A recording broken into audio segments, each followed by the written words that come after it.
একাদশী করতে হবে, আটা খেয়ে না কিন্তু। আটা খেয়ে কিন্তু একাদশী হবে না, পঞ্চশস্য ত্যাগ করতে হবে। আপনারা এখন দেখছেন সনাতন মিডিয়া। হরে কৃষ্ণ। ভাগবত। সনাতন গোস্বামী বললেন যে ভাগবত আর আমার শ্রী গোবিন্দ অভিন্ন তনু। আমার ভাগবতকে দর্শন করা আর আমার গোবিন্দকে দর্শন করা একই বিষয়বস্তু। শাস্ত্র সনাতন গোস্বামীকে জিজ্ঞাসা করলেন, সনাতন, তুমি যে এত বড় একটি কথা বললে, এর প্রমাণটা কি, তুমি কি প্রমাণ দিতে পারো যে গ্রন্থ আর শ্রী গোবিন্দের বিগ্রহ সমান? বললেন, হ্যাঁ, আমি প্রমাণ দিতে পারি। কেমন ভাবে প্রমাণ দেবে তুমি?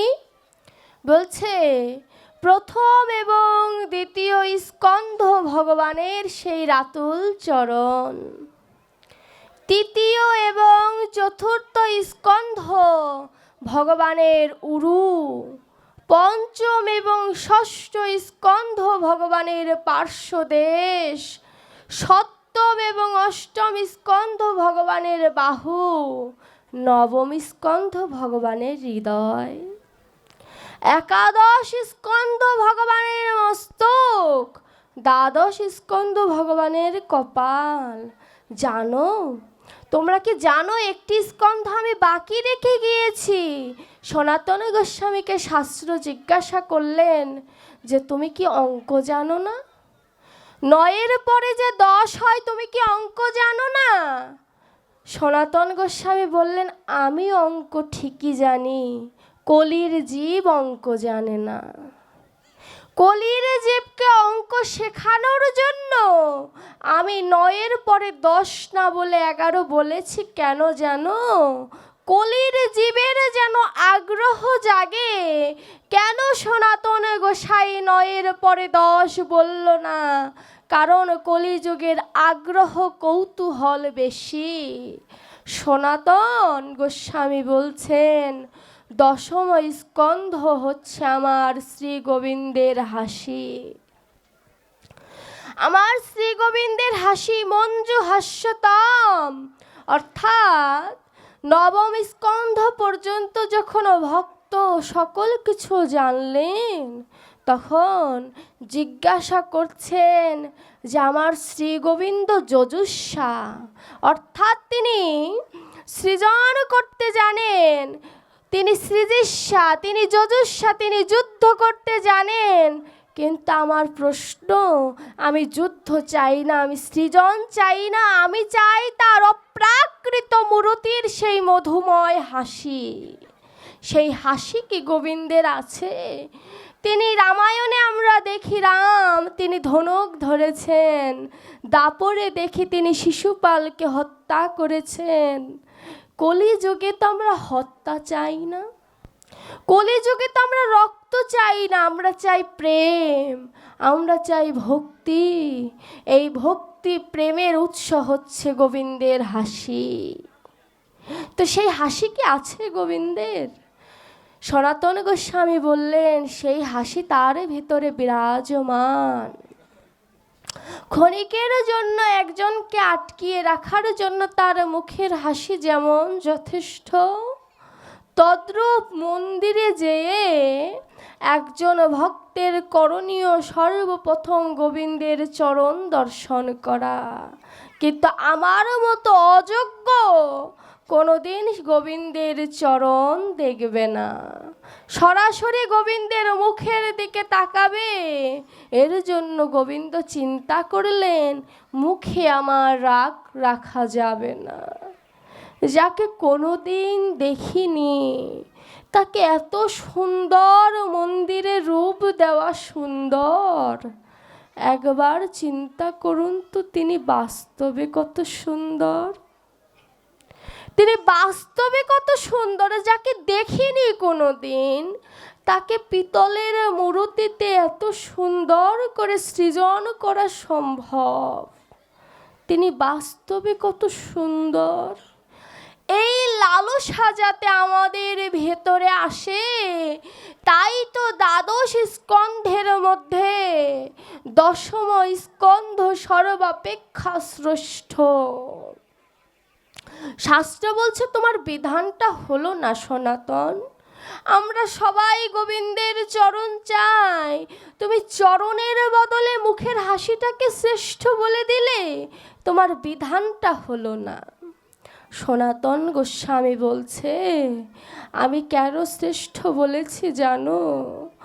ওই ভুবন ভোলানো হাসিতে যদি কেউ একবার আত্মনিবেদন করে দেয়, ওই চরণে তার জন্ম জন্মান্তরের প্রেম বাঁধনে সে বেঁধে যাবে। এর জন্য আমি চরণে প্রথমে রাখিনি, কারণ চরণে চোখ নাও পড়তে পারে, বদনে যদি একবার চোখ পড়ে যায় তাহলে তার ওই গোবিন্দের সাথে এ জন্মে নয়, শুধু জন্ম জন্মান্তরের সম্পর্ক হয়ে যাবে।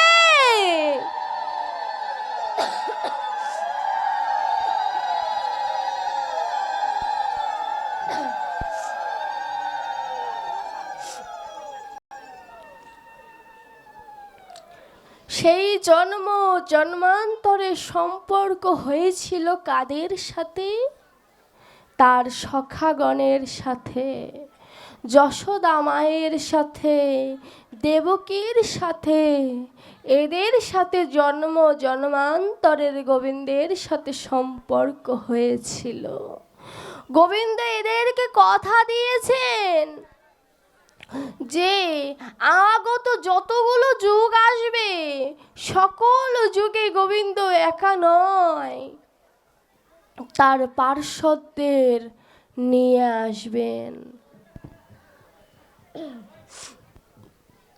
তার পার্শ্বদের তিনি নিয়ে আসবেন, তিনি কথা দিয়েছেন। তিনি এতটা ভালোবাসে, একবার চিন্তা করেছেন যে আমার সাথে গোবিন্দের সম্বন্ধ আমি করতে পারলাম না, কিন্তু রামানন্দ রায় কিভাবে সম্বন্ধ করলেন, সিথি মাইতি কিভাবে সম্বোধন করলেন। তারাও তো মানব দেহ পেয়েই এই ধরাধামে এসেছিল, আমিও মানব দেহ পেয়েই এসেছি। তাদের ভেতরে কি ছিল যে ধন আমার মধ্যে নেই, তাদের ভেতরে আছে। শাস্ত্র বলছে জানো কি নেই তোমার ভিতরে? তোমার মধ্যে এমন জিনিস নেই যে জিনিসে গোবিন্দ বশীভূত হয়। ভক্তি বশিতং পুরুষং, ভক্তি ধনে আমার গোবিন্দ বশীভূত হয়। সেই ভক্তি ধন আমার মতো অধমের নেই। এই ভক্তি ধন আমি পাবো কোথায়? ওই ভক্তের কাছে। তাই তো ভক্তের কাছে ভক্তের আগমন। হে ভক্তগণ, যদি কৃষ্ণকে পেতে চাও তবে কৃষ্ণের পেছন ছুটো না, যদি ছুটতে হয় তবে ভক্তের পেছন পেছন ছোটো। ওই ভক্ত তোমায় কৃষ্ণের সন্ধান দিয়ে দেবে। তুমি গোবিন্দের পেছন ছুটে গোবিন্দকে পাবে না। কেন পাবে না জানো? এই ক্ষুদ্র কণ্ঠের ডাক ভক্তের কাছে এত সহজে পৌঁছাবে না। কিন্তু তুমি যদি ভক্তের ডাকো, একবার যদি ভক্তকে তুমি নয়ন ভরে ডাকতে পারো, ভক্ত যদি তোমায় একবার কৃপা করে, গোবিন্দ তোমার চরণের দাস হয়ে যাবে গো। ভক্তের এত মহিমা।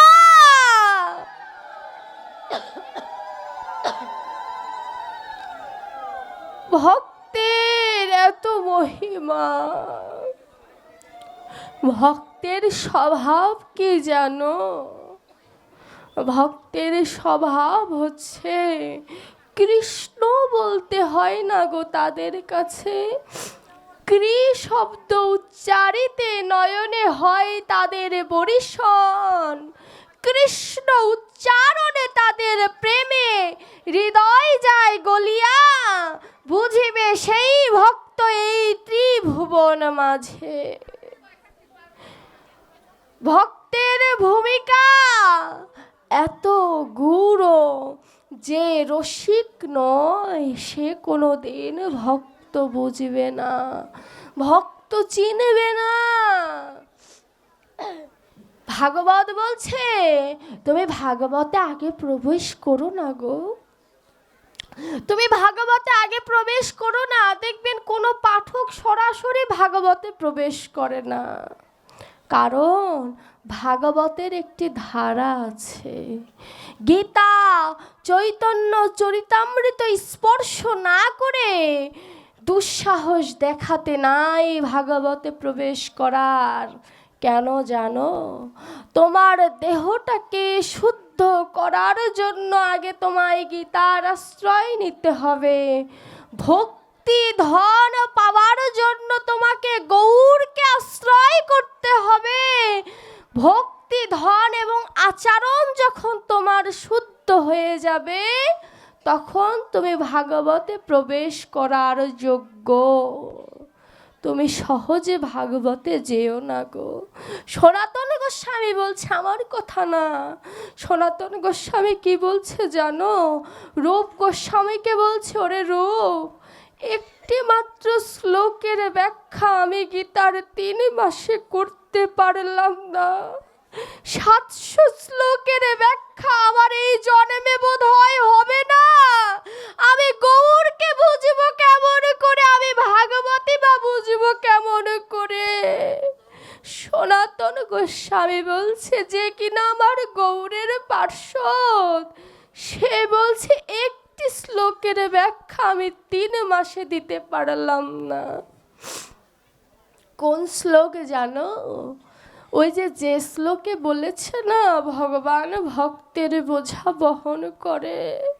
অনন্যাস চিন্তায়াং যে জনা পর্যুপাসতে তেষাং নিত্যাভিযুক্তানাং যোগক্ষেম বহাম্যহম। আমি ভক্তের সকল বোঝা বহন করি। ওরে রূপ, আমার ভগবান যদি সবার বোঝাই বহন করে, আমার পাপিষ্ঠে দেহ আমার ভগবান বইতে পারবে না রে। রূপ গোস্বামীকে বলছে, আমার এই পাপিষ্ঠ দেহের ওজন এতটাই বেশি, ভগবান বোধহয় আমার দেহটা বইতে পারবে না রে। দেখুন কি ভক্তি তাদের ভেতরে ছিল, যেই ভক্তি আমার মতো অধমের হলো না। একবার চিন্তা করে দেখুন। সনাতন গোস্বামী কলিযুগের সবাইকে বলছে, তোমরা যদি ভাগবতে যেতে চাও কি করবে জানো? তোমরা সর্বপ্রথম আগে গীতাকে ভালোবাসো। তুমি যদি গীতার কথা উপলব্ধি করতে না পারো, তুমি নিতাইকে ভালোবাসো। নিতাই তোমায় যখন গৌর ধন দিয়ে দেবে, ওই গৌর ধন নিয়ে তুমি রাধা কৃষ্ণকে ভালোবাসো। হেন নিতাই বিনে ভাই রাধা কৃষ্ণ পেতে নাই। আরে গানের কথা গানেই গেয়ে গেলাম, বাস্তবে কোনোদিন ভজনে আনতে পারলাম না।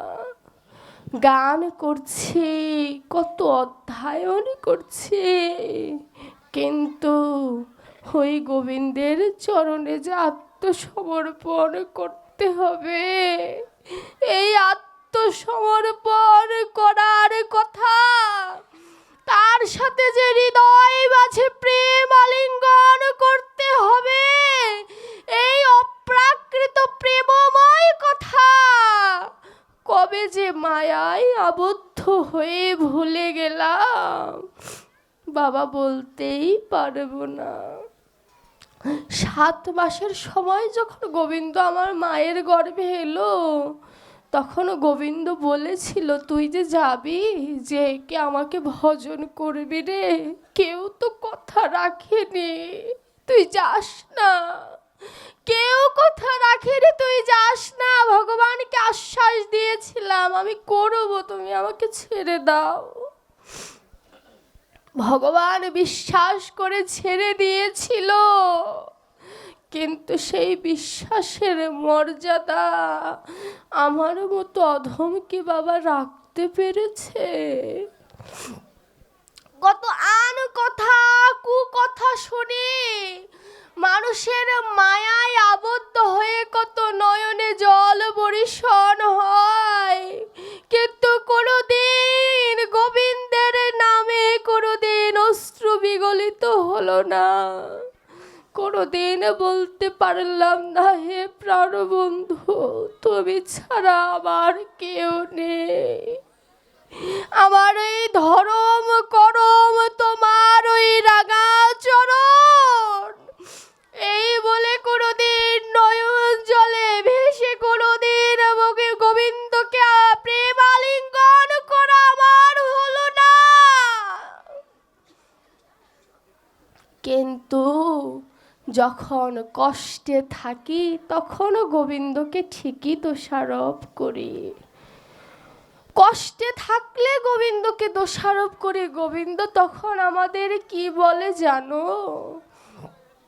ওরে, আমি তো তোকে কোনো কষ্ট দিইনি, তোর কর্ম ফল তোকে কষ্ট দিচ্ছে। গোবিন্দ কোনোদিন আমাদেরকে কষ্ট দেয় না বাবা। আমার কর্ম ফল আমাকে কষ্ট দেয়, আমাকে যন্ত্রণা দেয়। আমি যেমন কর্ম করব তেমনই তো আমার সাথে হবে বাবা। ভগবান বলছে, এই যে আমরা বলি না গোবিন্দ শুধু উঁচু জাতির, গোবিন্দ নিচু জাতির হয় না। গোবিন্দ আমরা বলি না যে গোবিন্দ উঁচু জাতির, গোবিন্দ নিচু জাতির হয় না। ভগবান বলছে, আমি উঁচু নিচু মানি না।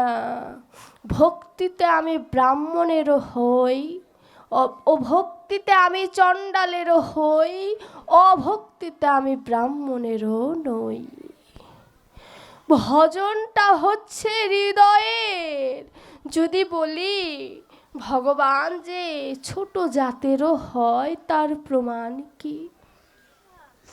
ভগবান যে ছোট জাতির হয় তার প্রমাণ দাও। শাস্ত্র আমাকে প্রমাণ দিচ্ছে যে প্রমাণ আছে। তুমি প্রমাণ চাও তো? প্রমাণ আছে। তিরুপান্না নামের এক ভক্ত ছিল।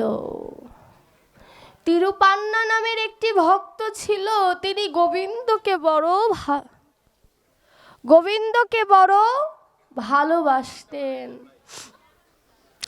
তামিলনাড়ুর শ্রীরঙ্গন কাবেরী নদীর তীরে তার বাড়ি ছিল। চণ্ডালের থেকেও তার জাতিটা নিচু। এতটা নিচু ছিল, মন্দিরে তাদের প্রবেশ নিষেধ, গোবিন্দের পূজা নিষেধ, এমন ছিল তার জীবন। কিন্তু তিরুপান্নার ভক্তিটা ছিল এত অটল যে গোবিন্দ ছাড়া সে আন বোঝে না। ব্রাহ্মণরা, অন্যান্য সমাজের লোকরা তাকে পছন্দ করতেন না। কিন্তু ওই যে অনুরাগ, লুকিয়ে লুকিয়ে যেখানে হরিবাসর হতো, যেখানে ভাগবত কথা হতো, তিরুপান্না লুকিয়ে লুকিয়ে সেখানে গোবিন্দের কথা শুনত আর ভাবত, গোবিন্দ তুমি যদি এই বৃন্দাবনের পোকামাকড় করে আমায় জন্ম দিতে, আমার বোধহয় ভালো হতো। এই মানব দেহ পেয়ে তোমার ওই চরণটা স্পর্শ করার কোনো অধিকার আমার নেই। এমন জন্ম তুমি আমায় কেন দিলে যে জন্মে আমি তোমায় ভজন করার মতো দেহ পেয়েও ভজন করতে পারবো না? এর থেকে আমাকে নর্দমার কীট করে দিতে তবুও ভালো ছিল। তিরুপান্নার এমন আবেগ দেখে ভগবান বলল, তোমাকে পরীক্ষা করতে হবে। একদিন ছোট ছেলে বাবাকে বলছে, বাবা মেলায় যাব, চলো আমাকে মেলায় নিয়ে চলো। বলছে, ওই মেলায় যেতে নেই, আমরা তো নিচু জাতি, কারোর সাথে যদি ছোঁয়া লেগে যায় এক ঘরে করে রেখে দেবে। এ কথা যখন বলেছে, তিরুপান্নার মনে অভিমান এসেছে যে গোবিন্দ ভজন করতে তো পারলামই না, নিজের আনন্দের জন্য কোথাও যেতে পারবো না। মেলা প্রায় শেষের দিকে বাবা ছেলের মন খারাপ দেখে তিরুপান্নাকে বলছে, বাবা চল এখন মেলায় যাই। ছেলে বলছে, বাবা এখন যে কি করব? বাবা বলছে, যদি ভাগ্যে থাকে এখনো মেলায় যে কিছু পেতে পারি। তিরুপান্না মেলায় যাচ্ছে আর হাঁটতে হাঁটতে চিন্তা করছে, কি জানো বাবা, মেলায় কখন যাচ্ছি যখন কেউ নেই, একদিন তো আমাকেও যেতে হবে যেদিন আমার পাশে কেউ থাকবে না। দেখো না ভাবনাটা কেমন। আরে বৈষ্ণব যেথায় থাকে সেথাই তার কাছে স্বর্গ, নরক বলতে বৈষ্ণবের কাছে কিছু নাই। ওই তিরুপান্না মেলার ভেতরে হাঁটে আর ভাবে, যদি আজ আমার দেহে থেকে প্রাণ পাখিটা বের হয়ে যায়, আমার পাশে তো কেউ থাকবে না। ওই ছোট্ট শিশুটি বুঝলো আর আমার মতো অধম বুঝলো না যে আমাদের কেউ থাকবে না। এই প্রাণ পাখিটা যখন বের হয়ে যাবে কেউ থাকবে না। ভগবান শ্রীকৃষ্ণই তার প্রমাণ। ভাবাবেশেই হোক যেভাবেই হোক যখন তাকে তীরবিদ্ধ করেছিল কেউ কি তার ছিল? এটা কি আমাদের জন্য বড় জীব শিক্ষা নয় যে ওরে জীব দেখে নে, আমি ভগবান হওয়া সত্ত্বেও আমার কেউ রইল না, আর তোরা তো সাধারণ মানুষ। তিরুপান্না নয়ন জলে ভেসে ভেসে কাঁদছে আর বলছে, প্রভু যেদিন আমার কেউ থাকবে না সেদিন তুমি আমাকে পার করে দিও। যেদিন কেউ থাকবে না তুমি আমায় সেদিন শেষের গতি করে দিও দয়াময়। ইহজগতে আমরা অনেকে চিন্তা করি যে আমার তো পুত্র নাই, আমার গতি হবে কেমন করে? পুত্র ছিল না শ্রীবাসের কি গতি হয়নি? ওরে শ্রীবাস সেদিন বলেছিল শ্রীবাসকে, গৌর হরি যো শ্রীবাস, তোমার এক পুত্রকে ভগবান নিয়ে গেছে, আমরা দুই পুত্র তোমার রইলাম, তোমার শেষের দিনের সকল কাজ আমি করব। আমরা আসলে সম্বন্ধটা ভালো জায়গায় করতে পারি না। তিরুপান্না কান্না করছে আর গোবিন্দকে বলছে, গৌর হরি ইহ জগতে সবার অনেকে আছে, কিন্তু আমি এত বড় হতভাগা যে আমার মা বাবা আছে বটে, কিন্তু সৎ কাজ করার জন্য যা প্রয়োজন তা কেনার সামর্থ্য আমার নাই। মেলায় হাঁটছে হাট চিন্তা করছে যে তা কেনার আমার সামর্থ্য নাই। দয়াময়, আমি মায়ের কাছে শুনেছি যে যার কেউ নাই তার বলে তুমি আছো, তো তুমি যদি থেকে থাকো এই অধমকে সেদিন তুমি নিজ গুণে পার করে নিয়ে যেও দয়াময়। আমার গুণে বলবো না, কারণ আমার তো কোনো গুণ নেই, তুমি তোমার গুণে আমায় পার করে নিয়ে যেও। আর মাধ্যমেই পার হওয়া হবে না। তিরুপান্না নয়ন জলে কেঁদে কেঁদে হঠাৎ করে একটি পাথরের সাথে ধাক্কা লেগে পড়ে গেছে। পাথরটা উঠিয়ে দেখে একটি গোপাল, পাথরের গোপাল, হাতটা তার ভাঙা।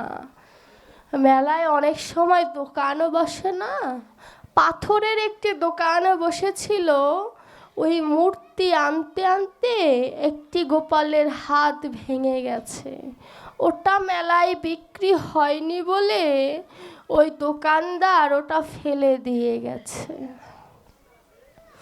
ওটা পেয়ে ডাক দিচ্ছে, বাবা দেখো আমি অমূল্য ধন পেয়েছি, দেখে যাও। বাবা এসে যখন দেখে গোপাল, বলছে এই গোপাল রেখে দে বাবা, গঙ্গা জলে দিয়ে দে, কাবেরী নদীর তীরে দিয়ে দে। গোপাল স্পর্শ করেছে সে কথা যদি ব্রাহ্মণেরা জানে, এ কথা যদি উঁচু জাতিরা জানে, আগুন জ্বালিয়ে দেবে রে, ঘরে ফেলে দে। বলছে বাবা তুমি কাদের কথা বলছো? যারা কিনা গোপালের হাত ভেঙে গেছে সেই ঠাকুরকে ফেলে দেয়, একবারে চিন্তা করে না ঠাকুরের হাত ভেঙে গেছে তার কতটা কষ্ট হচ্ছে, তুমি তাদের কথা বলছো? ধিক এমন মানুষকে, ধিক যারা গোপালের ব্যথাকে অনুভব করে না, তারা তো মানুষ হওয়ারই যোগ্যতা নেই তাদের। ওদের ভগবান নয় গো, এ যে আমাদের কাঙালের ঠাকুর, এর জন্যই তো ফেলে দিয়ে গিয়েছে। বাবার শাস্ত্র হেরে গেল ছেলের কাছে। ছেলে গোপালকে হাতে নিয়ে বলছে, গোপাল তোমার বড্ড ব্যথা না? আহ কি মাধুর্য, কি প্রেম, যে গোপাল তোমার হাতে বড় ব্যথা, তুমি চিন্তা করো না, আমি পাতা দিয়ে কাপড় দিয়ে তোমার হাতটা বেঁধে দেব, ঠিক সেরে যাবে। কতটা ভক্তি থাকলে এমন কথা কেউ বলতে পারে?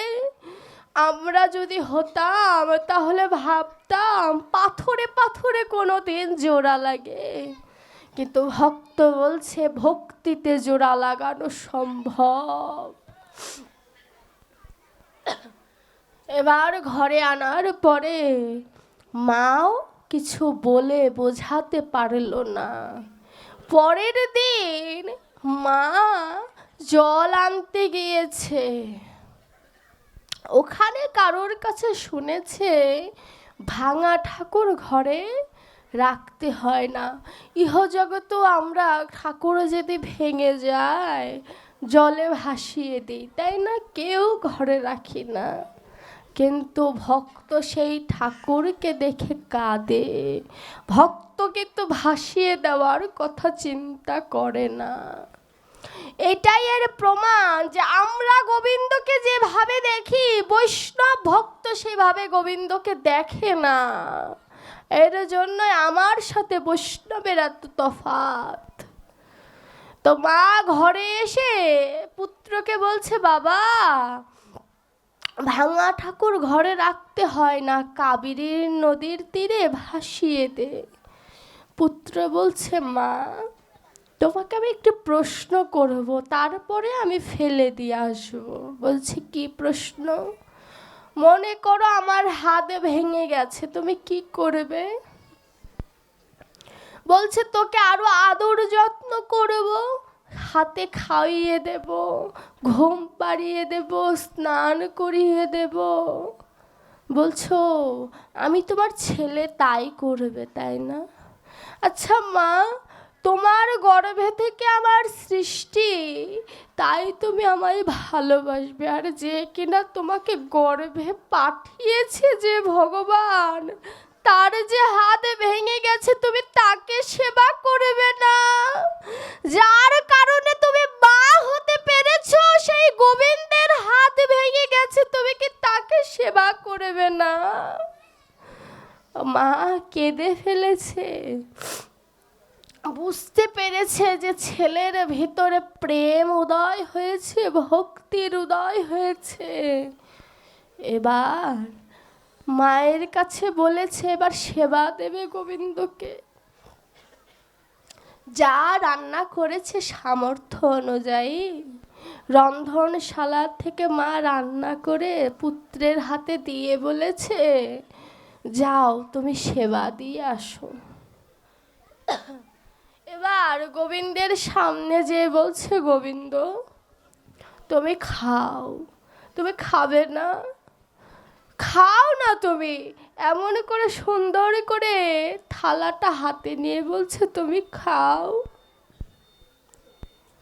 ও তোমার হাত ভেঙে গেছে, তুমি খাবে কেমন করে? তোমার তো হাত ভেঙে গেছে, তুমি খাবে কেমন করে? বলছে, এই নাও আমি তোমাকে খাইয়ে দিচ্ছি, খাও। দেখুন, আমিও যদি গোবিন্দের কাছে এমন করে তুলি, গোবিন্দকে আমার হাতের সেবা নেবে বাবা। সেও ভক্ত, আমিও মানব দেহ পেয়েছি, আমি আর নিজেকে ভক্ত বলবো না। আমি যদি গোবিন্দকে বলি, ও প্রাণনাথ তুমি একটু সেবা নাও, এই থালার প্রসাদ এমনই রবে, কেউ সেবা নেবে না। কিন্তু যখন সেবা নেয় না, তখন বলছো আমি তো নিচু জাতির, আমি তো মন্ত্র জানি না, আমি তো পুষ্প দিতে জানি না, আমি তো তুলসী পত্র দিতে জানি না, তাই আমার প্রসাদ তুমি নেবে না। আজ যদি তুমি না দাও, তাহলে আমি জেনে নেব তুমি কোনোদিন ভক্তের ভগবান হতে পারো না। তোমার কাছে যদি সব ভক্ত সমান হয়, তুমি প্রসাদ গ্রহণ করো।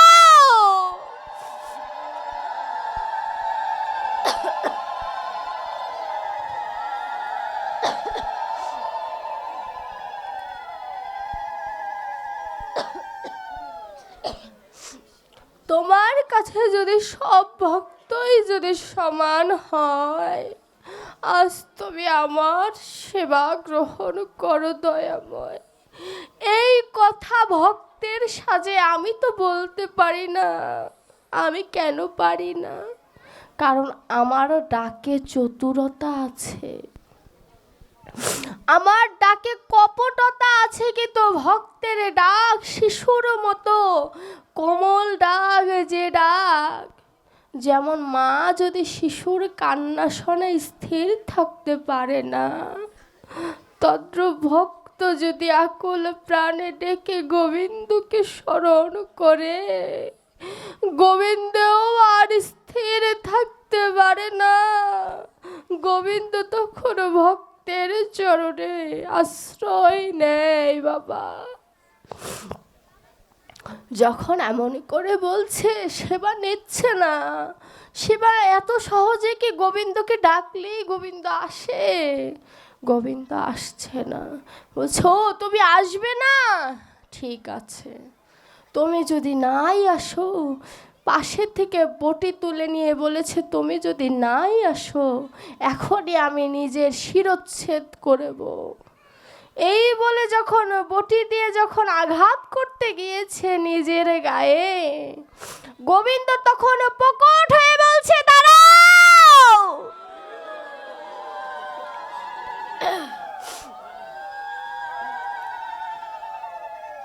গোবিন্দ প্রকট হয়ে বলছে, দাঁড়াও, তুমি কি করছো? তুমি এ কাজ আমার সামনে করতে পারো না।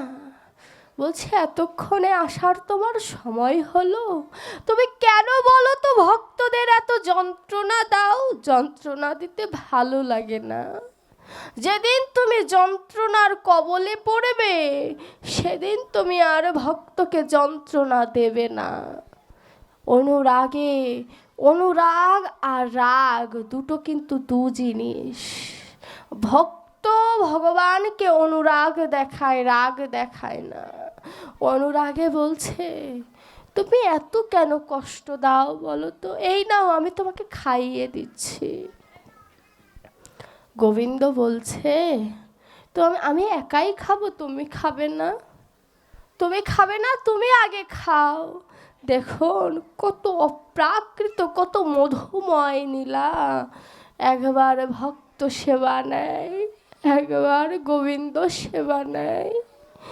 জগৎ জীবকে বলছে দেখে যাও তোমরা, যাকে কেউ উচ্ছিষ্ট দেওয়ার সাহস পায় না, সেই ভগবান নিজে এসে ভক্তের উচ্ছিষ্ট সেবা নিচ্ছে। যেমন গোষ্ঠীর সময় সখাগণেরা গোবিন্দকে সেবা দিত, নিজেরা সেবা নিত, ঠিক তেমন করে আজ এই অপ্রাকৃত নীলা মাধুর্য দুজনে একে অপরকে আস্বাদন করছে।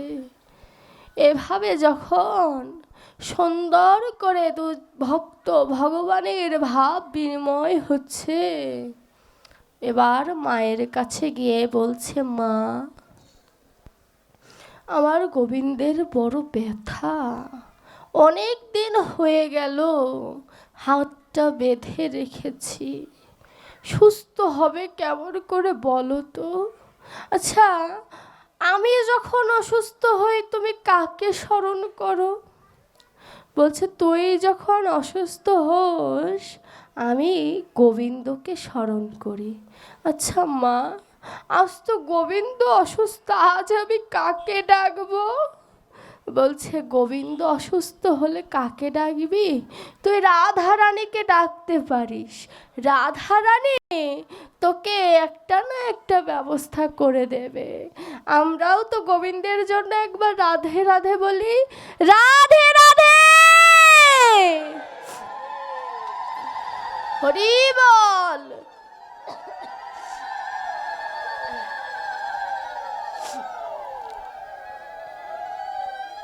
এইভাবে রাধে রাধে বলে যখন ডাকে, তখন রাধারানী বলছে, আমার সখাকে পেয়ে তোমার শান্তি হলো না, এবার আমাকেও চাই। রাধারানী এসেছে, এসে বলছে, তুমি আমায় ডেকেছো কেন? তখনও বলছে, রাধে, আমি তোমার কাছে অন্য কিছু চাই না গো, ওই যে আমার গোবিন্দর হাতটা ভেঙে গেছে, তো তুমি কি দয়া করে আমার গোবিন্দের হাতটা ঠিক করে দিতে পারো? রাধারানীকে বলছে, তুমি কি হাতটা ঠিক করে দিতে পারো? বলছে, আমি ঠিক করে দিতে পারি, কিন্তু একটি শর্তে। বলছে, কি শর্তে? বলছে, যার ডাকে আমার সখা তোমার কাছে চলে এসেছে তাকে তো আমি এমনি এমনি ছাড়বো না। বলছে, আমার তো কিছু দেওয়ারে নেই, তুমি আমাকে দেবে কি, নেবে কি আমার কাছ থেকে? বলছে, আমি নেব, কি নেব জানো? আমি তোমার ওই চরণ ধুলি আমার অঙ্গে মাখবো। রাধারানী বলছে, আমি তোমার ওই চরণ ধুলি অঙ্গে মাখবো। কেন মাখবো জানো?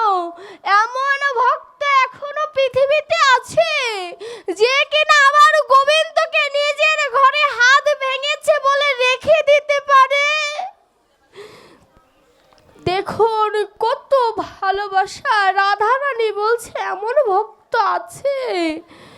এই পৃথিবীতে সবাই গোবিন্দকে কত রকম ভাবে ভালোবাসে, কিন্তু গোবিন্দের হাত ভেঙে গেছে বলে এমন করে কেউ ভালোবাসতে পারে বাবা?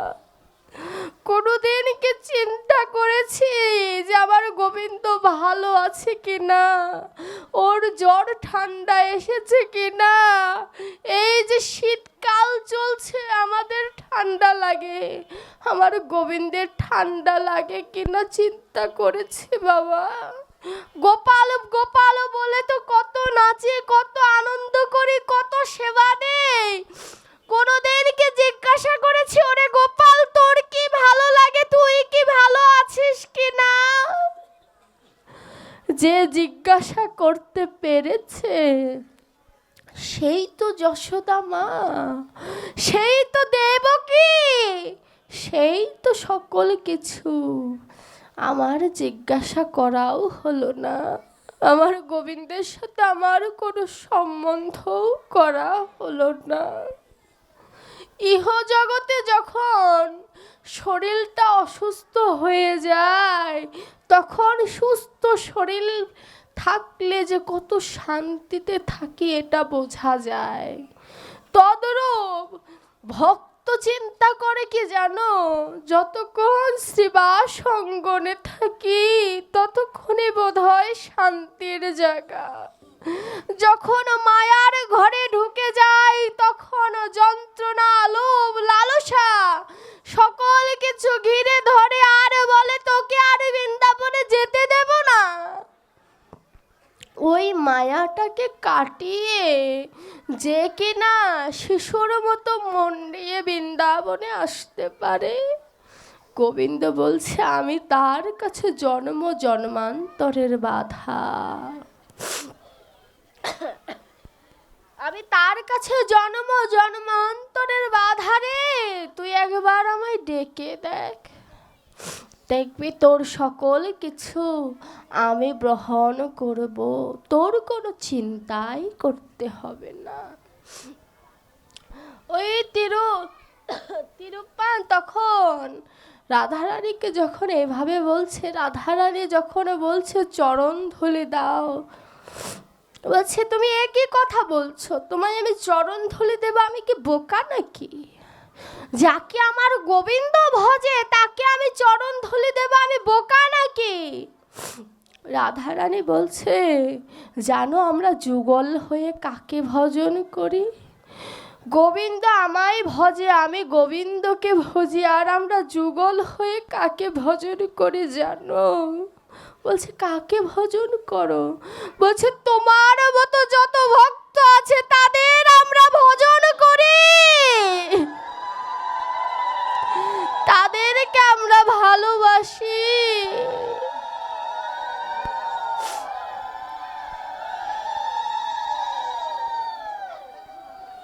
দেখুন কত সুন্দর তত্ত্ব দিল। বলছে আমরা একে অপরকে ভজন করি, কিন্তু যুগল হয়ে যখন দাঁড়াই তখন আমরা ভক্তের চরণের আশ্রয় নেই। তিরোত্তন হাসবে না কাঁদবে কিছু বুঝতে পারছে না, ছোট শিশু তো। বলছে আমি অত কিছু বুঝি না, তুমি আমার গোবিন্দের হাতটা ভালো করে দাও, তোমার গোবিন্দকে আমার কাছে দিয়ে দাও। বলছে গোবিন্দকে তো একা দেব না। বলছে তুমি থেকে যাও, তুমি যেহেতু একা দেবে না, তুমি গোবিন্দের সাথে থেকে যাও। বলছে তুমি আমায় রাখবে? বলছে হ্যাঁ আমি রাখবো, তুমি যদি থাকো। এই যে ভালোবাসা, আমি রাখবো তুমি যদি থাকো। এইভাবে কোনোদিন গোবিন্দকে বলতে পেরেছি যে আমি রাখবো তুমি যদি থাকো? আমরা তো এ কথা বলি না কোনোদিন গোবিন্দকে যে আমি রাখবো, কারণ রাখবো বললে তো রাখতে হবে, এর জন্যই তার কাছ থেকে সবসময় ছুটে ছুটে পালায়। কিন্তু আপনাদের মতো ভক্ত কখনো ছোটে না, ছোটে ঠিক কিন্তু ভক্তের চরণের পেছনে ছোটে, সংসারের পেছনে ছোটে না, সংসারের পেছনে ছোটে না। তখন রাধারানী আশীর্বাদ করলেন, আশীর্বাদ করার পরে তিনি অপকট হয়ে গেলেন। তারপরে যখন ওই পাতায় তেনায় মোড়ানো ওটা যখন খুলছে, খুলে দেখে হাতটা জুড়ে গিয়েছে। হাতটা মূর্তির সাথে, ওই প্রেমময় মূর্তির সাথে হাতটা জুড়ে গিয়েছে। জুড়ে যাওয়ার সাথে সাথে বাবাকে ডেকেছে, বাবা দেখে যাও, কে বলেছে পাথরের মূর্তিতে জোড়া লাগে না, তুমি দেখে যাও, আমি ভক্তি ধন দিয়ে জোড়া লাগিয়ে দিয়েছি, তুমি একবার এসে দেখে যাও।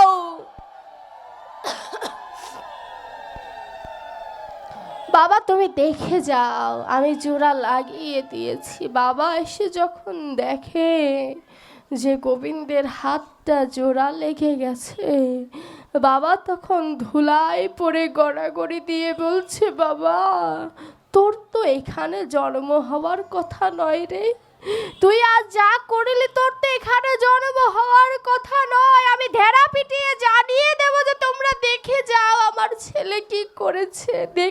দাও। ভক্ত কখনো উঁচু নিচুতে থাকে না, ভক্ত সবসময় কৃষ্ণ কৃষ্ণ জীবন নিয়ে থাকে। ভক্তের কোনো জাতি হয় না, ভক্তের কোনো কুল হয় না, ভক্ত সর্বদা কৃষ্ণময় জীবন নিয়ে থাকে। যেথায় ভজন হয় সেথায় ভক্ত থাকে। বাবা, ফুল দেখেছেন? এই ফুলের মধ্যে মধু আছে, তাই না? মধুটা সঞ্চয় করতে কে পারে? ভ্রমর। আচ্ছা, ভ্রমর এমনভাবে সঞ্চয় করে ফুলের কিন্তু কোনো ক্ষতি হয় না, তাই না? কিন্তু আমি যদি ফুলের থেকে মধু সঞ্চয় করতে যাই, একটা পাপড়িও কিন্তু থাকবে না। শাস্ত্র বলছে, ভাগবত বলছে যে ওরে ভক্ত হচ্ছে এমন ভ্রমরের ন্যায় যে কৃষ্ণ ভক্তির মধু আহরণ করে ঠিকই নেয়, কিন্তু ভক্ত ছাড়া, গোবিন্দ ছাড়া কেউ বোঝে না কিভাবে কোথা থেকে নিল। তদ্রূপ এখানেও অনেক ভক্ত এমনভাবে লুকিয়ে আছে, গোবিন্দ ছাড়া ওই ভ্রমর ভক্তদের কেউ চেনে না। ওই ভ্রমর ভক্তরা, এই যে আমি বলছি না, এখান থেকে যতটুকু মধু তার নেওয়া প্রয়োজন ততটুকু মধু নিয়ে চলে যাবে, ওই গোবিন্দ ছাড়া কেউ বুঝবে না। এর জন্য এই শ্রীবাসের আঙিনায় আসলে ছোট বড় বিচার করতে নাই। কে বলতে পারে আপনার পাশে স্বয়ং গোবিন্দও তো থাকতে পারে, কে বা বলতে পারে আপনার পাশে স্বয়ং রাধারানীও থাকতে পারে, যার কাছে মধুর ভাণ্ড রয়েছে। এর জন্য কখনো ভক্ত অভক্ত এই বিচার করতে নাই। সকলেই সমান। যার ভেতরে সমদর্শন ভাব এসেছে, শাস্ত্র বলছে সেই তো উত্তম। ভাগবতে কি বলছে? তত্তেনুকাম্পাং সমীক্ষমান ভুঞ্জানি ভমিত্বং কীর্তং বিপাকর্ম হৃদব্যাপু বিধিনানো নমস্তে জীবেত যমুক্তি পদে দায় ভাবতে।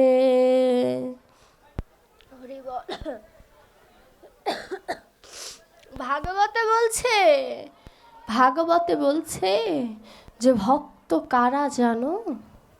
যারা তার প্রারব্ধ অপ্রারব্ধ দুঃখ শোক পাপ পুণ্য সকল কিছু ভগবানের চরণে সমর্পণ করে দেয়, তারাই ভক্ত। আর আমি তাদেরকে কি দেই জানো? আমি তাদেরকে মোক্ষ দেই। আমি তাদের মোক্ষ দেই, অর্থাৎ আমার সাথে যুক্ত হয়ে যাওয়ার সৌভাগ্য তাদেরকে দান করি। আর আমার গৌর হরি কলিযুগে এসে অভিনব তত্ত্ব দিল, ন মোক্ষং, অর্থাৎ মোক্ষ চাই না, ন জ্ঞানং, জ্ঞান চাই না, ন বুদ্ধিং, বুদ্ধি চাই না। কি চাই? ভক্তি ধন দান করো। হে গোবিন্দ, তোমার কাছে বুদ্ধি জ্ঞান ঐশ্বর্য ধন সম্পদ কিচ্ছু চাই না। যদি তুমি করুণা করে কিছু দিতেই চাও, ওই ভক্তি ধন আমাদের সকলকে দান করো। হরি বল।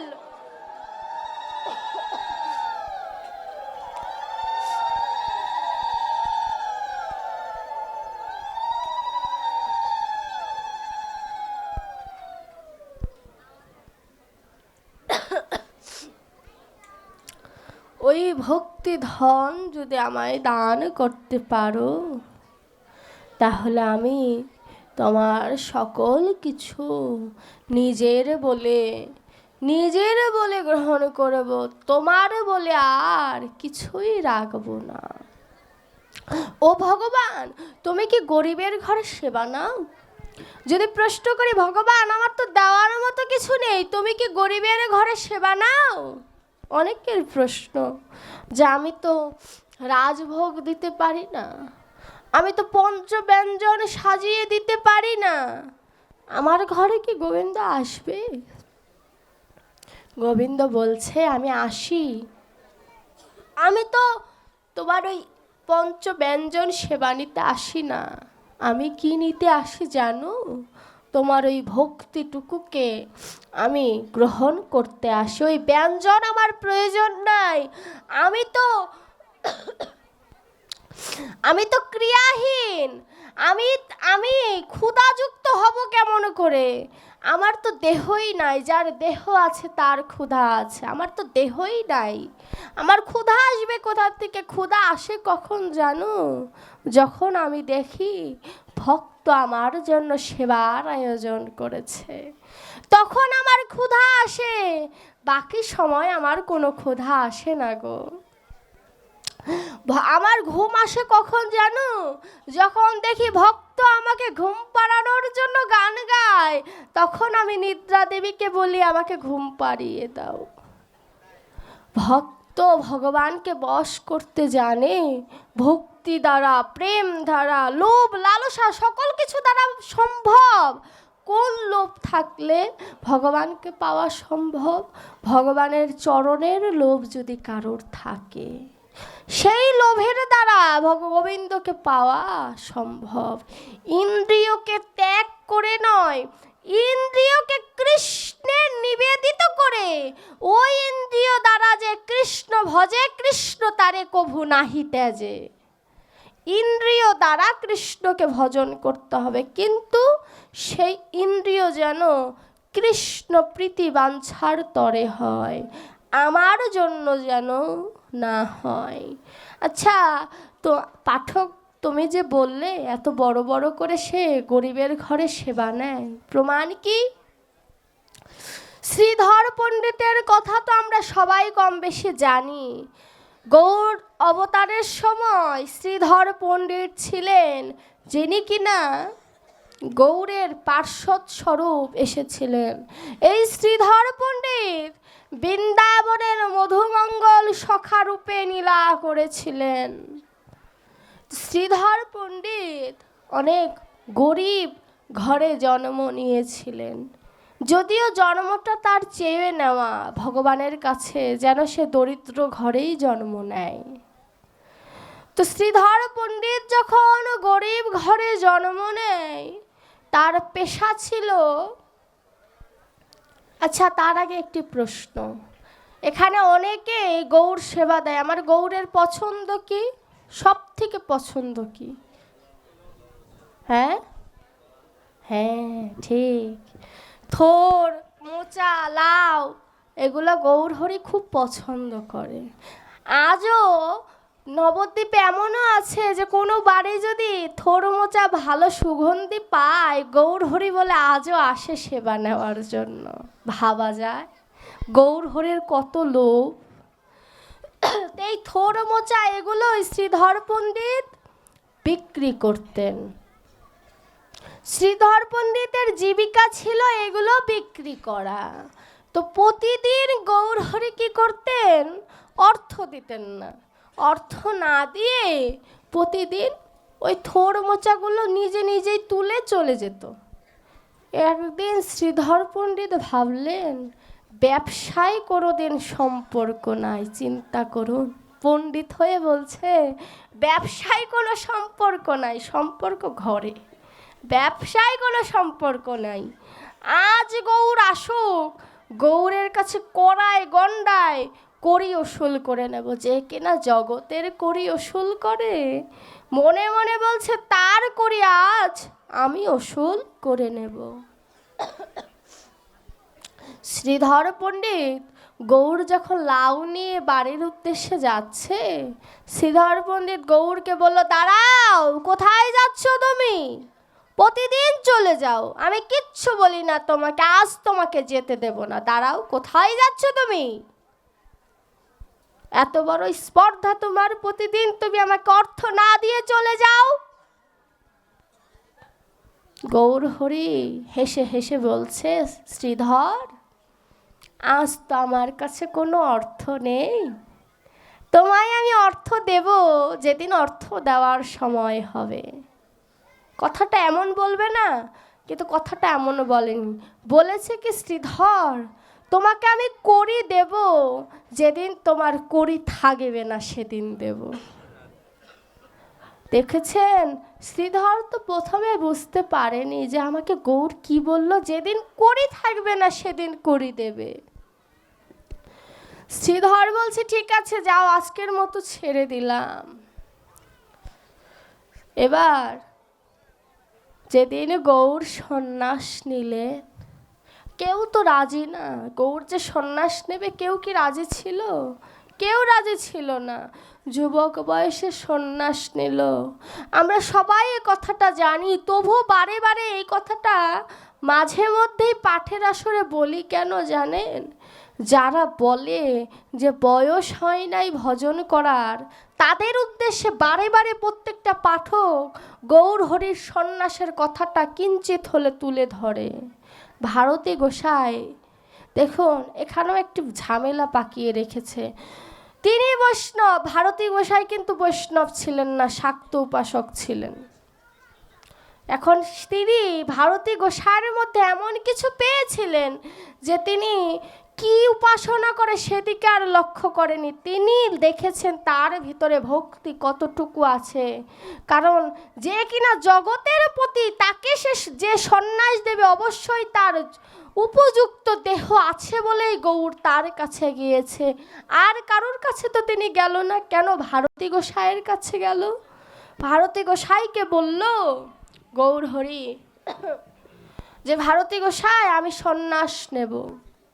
বলছে, এ তো সম্ভব নয়, তোমাকে আমি সন্ন্যাস দেব না। শাস্ত্রে উল্লেখ আছে 4টি বয়সের কথা।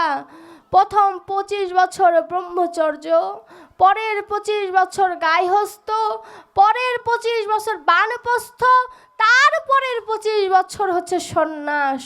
তোমাকে আমি সন্ন্যাস তো দিতে পারবো না। নিম্নে তো 50 বছর হবে, তারপরে তো তুমি আমার কাছে সন্ন্যাস চাইতে পারো, এর আগে তো আমি তোমাকে সন্ন্যাস দিতে পারি না। যুবতী অর্ধাঙ্গিনী তোমার ঘরে, তুমি কি তাদের কাছে অনুমতি নিয়েছো? তুমি যে সন্ন্যাস নেবে তুমি কি তাদেরকে বলেছো? মা অনুমতি না দিলে সন্ন্যাস নেওয়া যায় না, তুমি কি জানো না? বলছে, মা আমাকে বলেছে কি জানো, ব্রজের কোকিল ব্রজে যা। ভারতী গোসাই বুঝতে পেরেছে, চতুরতা খাটিয়েছে। গৌরহরির কণ্ঠটা তো কোকিলের মতো। ভোরবেলা মায়ের ঘরের সামনে যেয়ে বলেছে, মা আমায় বিদায় দাও। মা বলছে, ব্রজের কোকিল ব্রজে যা। গৌর বলল, তথাস্তু। ব্রজের কোকিল ব্রজেই চলে গেল। দিনটি কি দিন ছিল? কোন দিন গৌরহরি সন্ন্যাস নিয়েছিল? কোন দিন নিয়েছিল? পৌষ সংক্রান্তির দিন গৌরহরি সন্ন্যাস নিয়েছিল। যেদিন আমরা পিঠাপুলি খাই, সেদিন মা জাতিরা কেঁদেছিল গৌরের জন্য। মায়েরা সবাই, নবদ্বীপের যত মা ছিল সবাই গৌরের জন্য হাহাকার করেছিল যে গৌর কি করলো। আর গৌর বলছিল, মা তোমরা তো আমার এত মাত্র একটা মা, বিশ্বজোড়া কত মা আমার জন্য কাঁদছে। ক্ষুদ্র স্বার্থে ত্যাগ করতে হয় বৃহৎ স্বার্থের জন্য। বৃহৎ স্বার্থটা হচ্ছে হরিনাম প্রচার। সেই প্রচারে বিষ্ণুপ্রিয়ার মতো ভালোবাসা, সচী মাতার মতো ভালোবাসাকে তিনি বলেছেন ক্ষুদ্র স্বার্থ চিন্তা করেছেন। তাদের মতো ভালোবাসাকে ক্ষুদ্র স্বার্থ বলেছে গৌরহরি। আমাদের মুখের দিকে তাকিয়ে আর আমরা কিনা কোনোদিন গৌর বলে নয়ন জলে ভেসে যেতে পারলাম না। বিষ্ণুপ্রিয়া বলেছিল, স্বামী আমার এই 2 নয়নে তোমায় দেখে স্বাদে মেটে না গো। যদি জগতের সবার নয়নে যদি তোমার এই মূর্তিটা আমি দর্শন করতে পারতাম। তবে বোধহয় আমার স্বাদ মিটতো। বিষ্ণুপ্রিয়াকে সেদিন গৌরহরি বলেছিল, কথা দিলাম সবার নয়নে তুমি আমায় দেখবে। গৌর কে বলেছে বিষ্ণুপ্রিয়াকে কাঁদিয়েছে? বিষ্ণুপ্রিয়াকে কাঁদায়নি, বিষ্ণুপ্রিয়াই বলেছে তুমি যাও, তুমি সবার কাছে কৃষ্ণ নাম প্রচার করো। তো ভারতী গোসাই বলছে, সবই বুঝলাম, কিন্তু তোমাকে আমি 50 বছরের আগে সন্ন্যাস দিতে পারবো না। ভারতী গোসাইকে বলেছিল, 50-এর আগে যদি হয় মোর মরণ, কৃষ্ণ ভজন সাধু সঙ্গ আমার হবে বা কখন? গৌরহরি তো সত্যিই 50 বছর বাঁচেনি। দেখুন কত বড় কথা। যারা বলে আজ ভজন করব না, কাল করব, তাদেরকে এই গৌরের প্রশ্নটা তাদেরকে করো, যদি আমার বৃদ্ধ বয়সের আগে মৃত্যু হয়ে যায়, আমি কি সাধু সঙ্গ করতে পারবো না? গৌরহরি সন্ন্যাস চলে গেল। শ্রীধর পণ্ডিত নয়ন জলে কেঁদে বলে, এতদিন কেউ অর্থ না দিলেও তো আমার কাছ থেকে লাউ মোচা নিয়ে যেত, আজ তো আমার কাছে কেউ আসে না, আজ তো আমার কাছে কেউ আসে না, আজ আমার কি হবে? আজ আমার কি হবে? এমন করে যখন নয়ন জলে কাঁদছে, তখন শ্রীধর শুনতে পেল যে অনেক ভক্ত গৌরকে দেখতে যাচ্ছে। গৌর পুরী ধাম থেকে বৃন্দাবনে যাবে, নবদ্বীপের ভক্তদের তিনি দেখতে চেয়েছেন। শ্রীধর পণ্ডিত চিন্তা করলেন, কত ভক্ত তো তার জন্য কত কিছু নিয়ে যাবে, আমি নিয়ে যাব কি? শ্রীধর ভাবলেন, গৌরহরি যা আমার কাছ থেকে নিত আমি বরং তাই নিয়ে যাই। গাছের থেকে মোচা পেরেছে, রন্ধন করার সময় পাইনি। শ্রীধর উত্তরিয়ার নিচে লুকিয়ে রওনা হলেন। রওনা হওয়া মাত্র দেখে কত ভক্ত কত রকমের রন্ধন করে গৌরহরির সামনে ভিড় করছে। এবার শ্রীধর পিছনে বসে বসে কাঁদছে আর বলছে, প্রভু আমি তোমায় এই মোচাটা দেই কি করে? এত আয়োজন করেছে তোমার সামনে, আমি তোমার সামনে এই মোচাটা তবু রন্ধন করিনি, দেব কেমন করে? এই ভেবে শ্রীধর নয়ন জলে ভেসে ভেসে বলছে, দয়াময় তুমি কি আমার সেবা গ্রহণ করবে না? ইহজগতের অনেকে আছে, মোচা দেওয়ারও সামর্থ্য নাই, আছে না? অনেকে আছে। আমরা তো সুস্থ সবল স্বাভাবিক মানুষ, কিন্তু যারা রাস্তায় থাকে, যাদের উপরে ছাদ নেই, যাদের অঙ্গের বসনটাও ঠিক মতো নেই, তাদের ভেতরেও ভক্ত ঘোরে। কারণ গৌরের পার্শ্বদ যারা এসেছিল কেউই সবাই ভদ্র পরিবারের ছেলে হলেও শেষ জীবনে কিন্তু তারা ওই নোংরা কাপড় চোপড় পরেই থেকেছে। কে বলতে পারে ওই রাস্তায় যে পাগলের বেশে ঘুরছে সেও তো ভক্ত হতে পারে, সেও তো কৃষ্ণ পথের পথিক হতে পারে, হতে পারে না?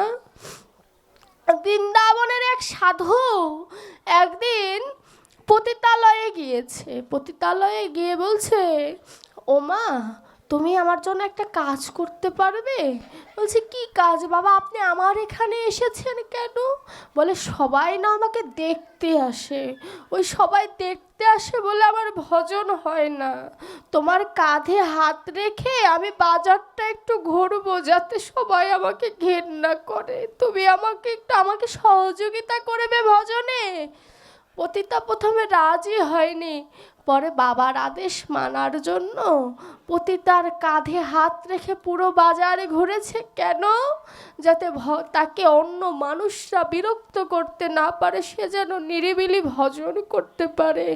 ভক্ত কোনোদিন প্রকাশে থাকে না, এ যেন জীবকে শিক্ষা দিচ্ছে, ভজন যদি করতে হয় অন্তরে করো, যে গোপনে গোবিন্দ ভজে সেই তো গোপী। প্রকাশে তুমি ভজো না, গোপনে তাকে ভজো। আজও কেউ বলতে পারবে না গোপীরা কি ভজন করে গোবিন্দকে পেয়েছিল, পারবে কেউ?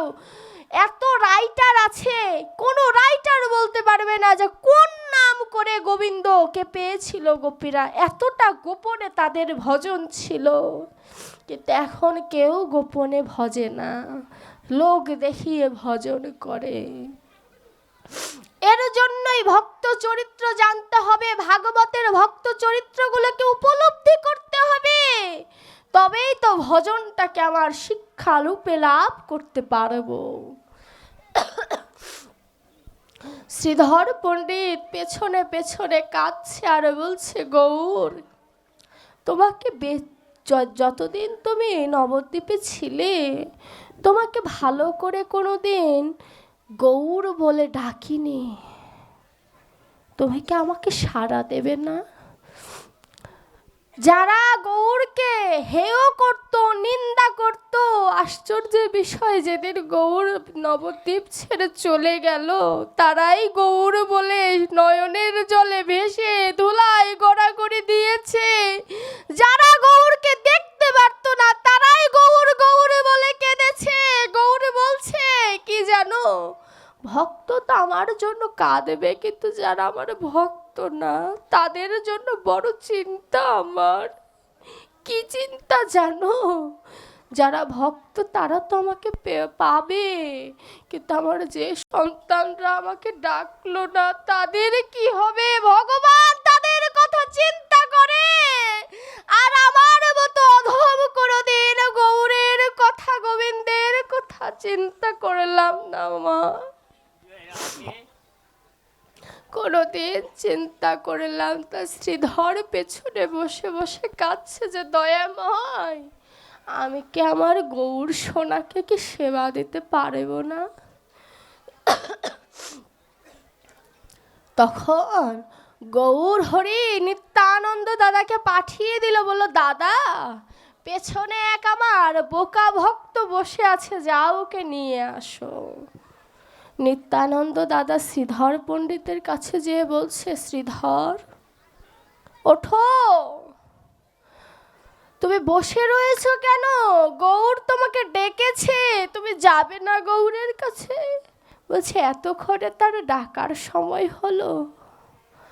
এবার শ্রীধর যখন গৌরের সামনে গিয়েছে,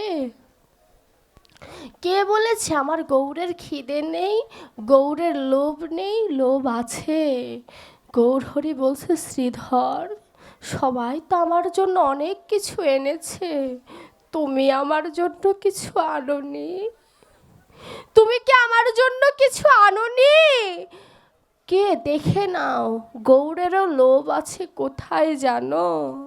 যেইখানে ভক্তের ভক্তি আছে, সেখানে আমার গৌরের লোভও আছে। আবার গৌর বলছে, তুমি কিছু আনোনি?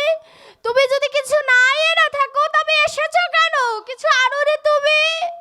গৌর নয়ন জলে ভেসে ভেসে যখন শ্রীধরকে তর্জনী তুলে তুলে বলছে, শ্রীধর বলেছে, এনেছি প্রভু, তোমাকে দেওয়ার সাহস পাচ্ছি না। বলছো, আমাকে ভালোবাসতে গেলে সাহসের প্রয়োজন? কি ভালোবেসেছো তুমি আমাকে? হ্যাঁ, কি ভালোবেসেছো তুমি আমাকে? ভালোবাসতে তোমার সাহসের প্রয়োজন? যে কি এনেছো আমার জন্য? উত্তরিয়া থেকে মোচা এনে বের করলো, বলছে, তুমি আমাকে মোচা দিচ্ছ? শ্রীধর, তোমার মনে পড়ে নবদ্বীপে যখন আমি তোমার কাছ থেকে মোচা নিতাম, তুমি আমার কাছে করে চেয়েছিলে, মনে পড়ে? শ্রীধর বলছে, প্রভু, আমাকে লজ্জা দিও না, আমাকে লজ্জা দিও না তুমি, দয়াময়। গৌর হরি নিত্যানন্দ দাদাকে বলল, দাদা, তুমি সকলকে জানিয়ে দাও আমি আরেক দিন পুরীতে থাকবো। কেন জানো? আমার এই ভক্তের মোচা আমি আগে সেবা নেব, তারপরে আমি বৃন্দাবনে যাব। তুমি ঢেরা পিটিয়ে জানিয়ে দাও।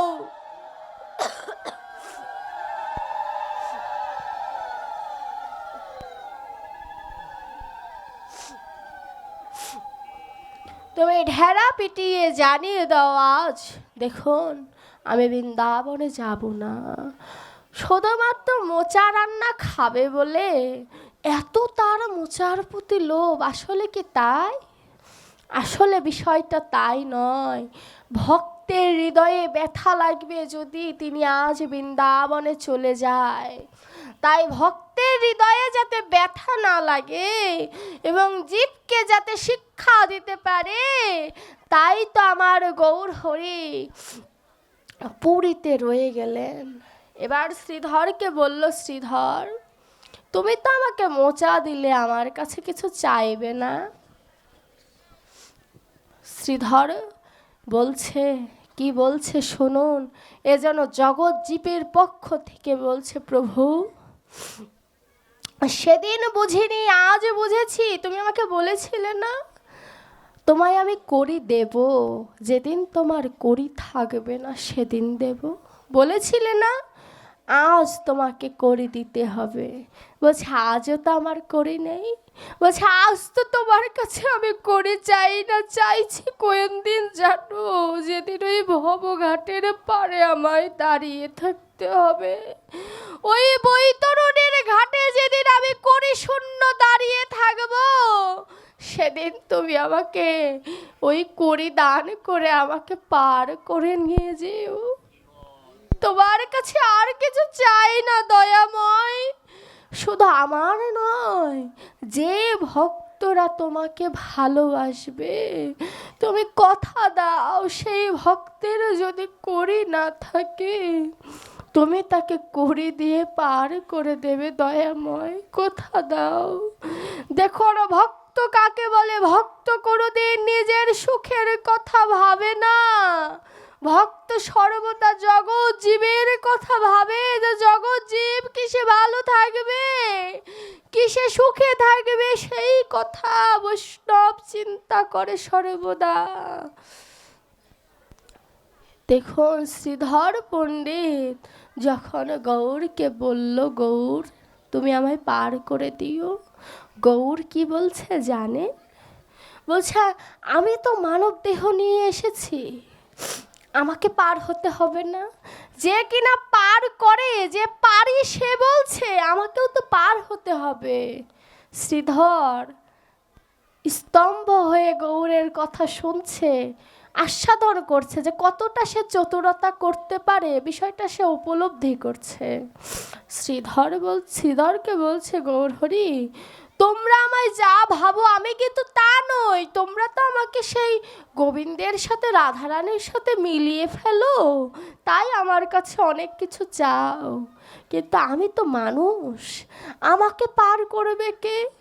এ কথা কি ভেবেছ?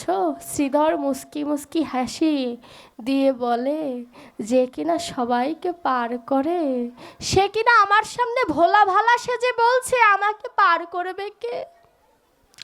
শ্রীধর একটু কৌতূহলবশত জিজ্ঞাসা করলো, পার কে করবে তোমাকে? তুমি তো পার করো, তোমাকে আবার কে পার করবে? বলছে জানো শ্রীধর আমায় পার করবে কে? আমার কাছেও করি নেই। কোন করি নেই জানো? ভক্তি ধনের করি নেই। ও শ্রীধর আমি যদি পার হতে না পারি, শ্রীধরের মতো যত ভক্ত আছে সবার কাছে গৌরে নিবেদন করলো তোমরা আমায় পার করে দিও। গৌর হরি ভক্তদের কাছে নিবেদন করলো, ভক্ত তোমরা আমায় পার করে দিও। তোমরা আমাকে শুধু পার করবে না, আরো কি করবে জানো? সবাই তো আমাকে ওই পঞ্চব্যঞ্জন সেবা দেয়, আমি ওই পঞ্চব্যঞ্জন নয়। তুমি যে সেবা নাও, কোনো ভক্ত ভক্ত যদি ওই উচ্ছিষ্ট প্রসাদ যদি আমায় দিত, ওই প্রসাদ আমি যদি একটু সেবা নিতে পারতাম, তবে বোধহয় আমি মহা মহা প্রসাদ পেতাম। এটাই যেন ভগবান ভক্তের অপ্রাকৃত ভালোবাসা। এই শ্রীধর পণ্ডিত বা ভক্ত চরিত্রগুলো আমাদের উপলব্ধির বিষয়। আসলে আমাদের এই যে আমরা আলোচনা করি, পাঠকরা, আমার এই যে দাদু বললেন ভাগবতের কথা ধরে ধরে বলা, ভক্ত চরিত্রগুলো ভাগবতের বাহিরে নয়, উপলব্ধি করতে হবে। বিল্লমঙ্গল বাবাজি, গোপীনাথ বাবাজি, আরও যারা আছে, ভক্ত চরিত্রগুলো যে ব্যাখ্যা করে, চৈতন্য ভাগবতের থেকে ব্যাখ্যা করে, ভক্তিমাল গ্রন্থ থেকে ব্যাখ্যা করে, সকল কিছুই একটি ভাগবত স্বরূপ, ক্ষুদ্র ভাগবত বলা চলে। ভাগবত অনেক প্রকারের আছে, কিন্তু আমার সামনে দুটি ভাগবত আছে। কেমন জানেন? একটি স্থির ভাগবত আর আপনাদের মতো চলন্ত ভাগবত। আপনারা সবাই আমার কাছে চলন্ত ভাগবত। সকল ভাগবতের চরণে আমার শত সহস্র কোটি প্রণাম। উপলব্ধির বিষয়। হরি বল।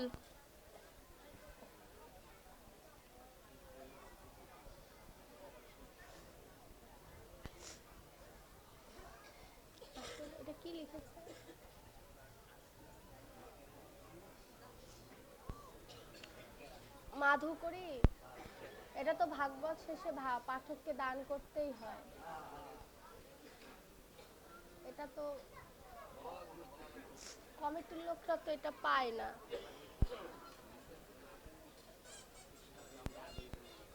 মাধুকরীর কথা বলে নাই আমাদেরকে, বলছে মা, ওই যে মা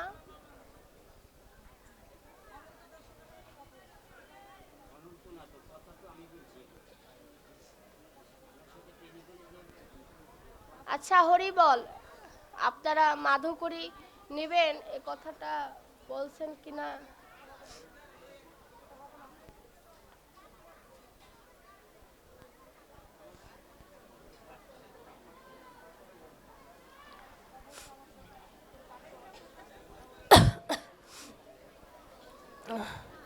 হরে কৃষ্ণ, আমার দিকে ধ্যান দিন। হরি বল। যদিও বদনটা সুন্দর না, তবু ধ্যান দিন। আপনাদের সকলের চরণে আমার একটা নিবেদন। আমাকে এক বাবাজি বলল যে কোনো একজন পাঠক বলেছে ব্রাহ্মণ দিয়ে শ্রাদ্ধ করালে বলে পাপ হয়। এই কথাটা কোনো একজন বলেছে, হ্যাঁ, আমাকে একজন জানালো। আমি তার নাম বলবো না। আমি একদিন থাকবো, সে আপনাদের এখানকার বাসিন্দা। তাকে জন্ম জন্মান্তর এখানে যতদিন সে বেঁচে আছে থাকতে হবে। তা আমি তাকে বলবো সে কোথায় পেল এ কথাটা। সে বলতে পারতে এই কথাটা শুদ্ধ ব্রাহ্মণ দিয়ে শ্রাদ্ধ করাতে হয়, এই কথাটা বললে আমি মেনে নিতাম। কিন্তু সে বলেছে ব্রাহ্মণ দিয়ে শ্রাদ্ধ করালে পাপ হয়। শুদ্ধ ব্রাহ্মণকে যদি কেউ গালি দেয়, তার কীটকুলে জন্ম হয়। আমি ব্রাহ্মণের সন্তান বলে বলছি না, আমার ব্রাহ্মণের কোনো যোগ্যতা নেই। আমি সব সময় বলি যে আমি ব্রাহ্মণ নই, আমি সকল ভক্তের চরণ ধুলি যেন আমার এই পাপিত দেহে যেন পড়ে, এই প্রার্থনা করি। কিন্তু আমি সকল ভক্তের চরণে নিবেদন করব, আমার গৌর হরি তার পিতার শ্রাদ্ধ করিয়েছে ব্রাহ্মণ দিয়ে, আমার রামচন্দ্র শ্রাদ্ধ করিয়েছে, অর্থাৎ সীতামা শ্রাদ্ধ করিয়েছে ব্রাহ্মণ দিয়ে। এইগুলো বিচার করে তারপরে কথা বলতে হবে। কিন্তু কথা হলো একটাই, তাকে শুদ্ধ ব্রাহ্মণ হতে হবে। ব্রাহ্মণ হতে হবে, ঠিক আছে, কিন্তু শুদ্ধ হতে হবে। তার যেন চরিত্র, ব্যবহার, খাদ্য অভ্যাস সকল কিছু যেন ব্রাহ্মণের সমতুল্য হয়, সেই আমার ব্রাহ্মণের কাছে পূজনীয়, শ্রদ্ধা ভাজন। এই গৌর হরি বলেছে ব্রাহ্মণকে অশ্রদ্ধা কভু কোনোদিন করো না। ও মা, তোমরা কি যে কিছুদিন আগে গীতা জয়ন্তী গিয়েছে পালন করেছিলে? হ্যাঁ,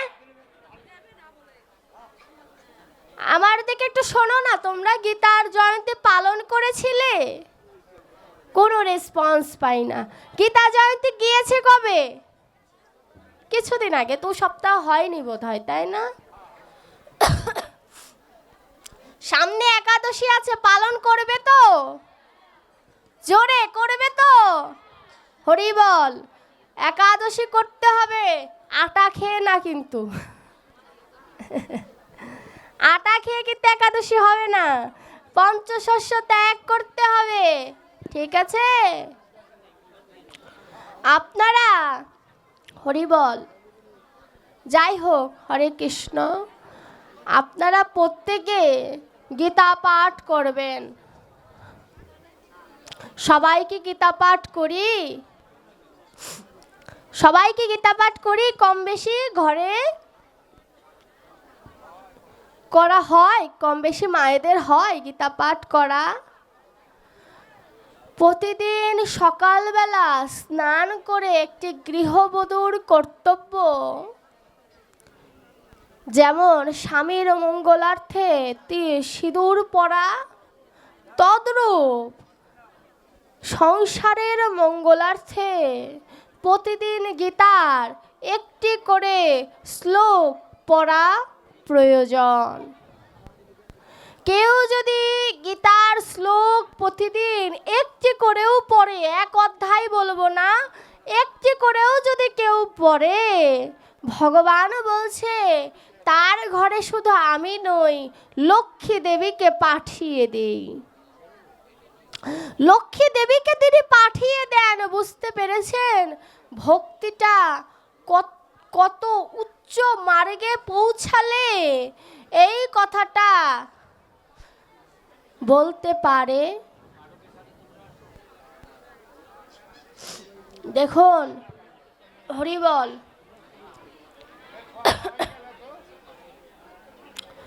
সবাই একটু শান্ত হলে ভালো হতো।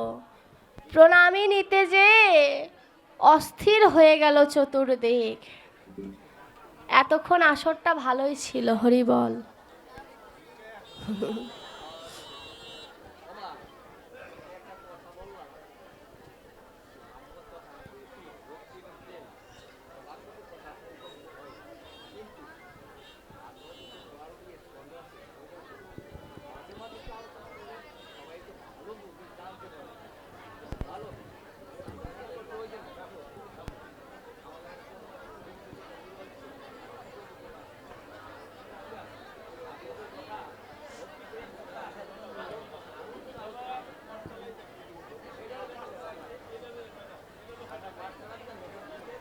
হরি বল। ভক্ত চরিত্র কোনোদিন ভাগবতের বাহিরে হয় না।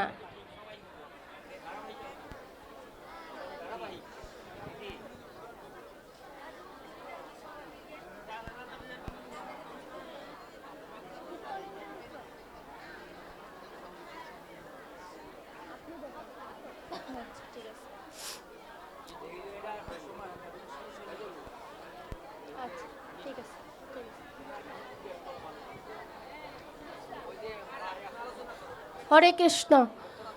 হরি বল। গীতায় বলেছেন অপিচেত সুদুরাচার ভজতে মামন্য ভাগ সাধুরেব সমন্তব্য সম্ভগ ব্যবসিত হিস। অর্থাৎ সাধু নয়, সাধু তো কি বা পাবে, কিন্তু কোনো যদি দুরাচার, অতি দুরাচারও যদি একবার কৃষ্ণ নামে মাতোয়ারা হয়ে যেতে পারে, আমি গোবিন্দ গীতার মধ্যে সাক্ষী রূপে রয়ে গেলাম, তাকে আমি সাধু সাধু বলে পার করে দিয়ে যাই। হরি বল, উলুধ্বনি।